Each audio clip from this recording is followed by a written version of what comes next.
খুব ছোট্ট ছোট্ট কয়েকটা স্টেপে তোমাদের আজকে একটা সিংহ এঁকে দেখাচ্ছি। প্রথমে আমরা সিংহের পুরো মুখটা এঁকে নিচ্ছি। এই সিংহকে আমরা বনের রাজা বলি। এখন আমরা সিংহের দুটো চোখ, নাক আর মুখটা এঁকে নিচ্ছি। তোমরা এই বাড়তি লাইনটা মুছে ফেলবে। আমাদের মতো সিংহেরও দুটো কান আছে।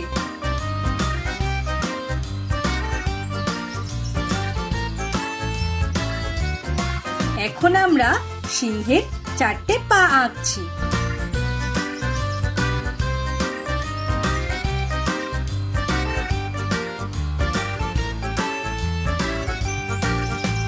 আর সব শেষে লেজটা এঁকে নিচ্ছি। এই সিংহকে ইংরেজিতে বলে লায়ন।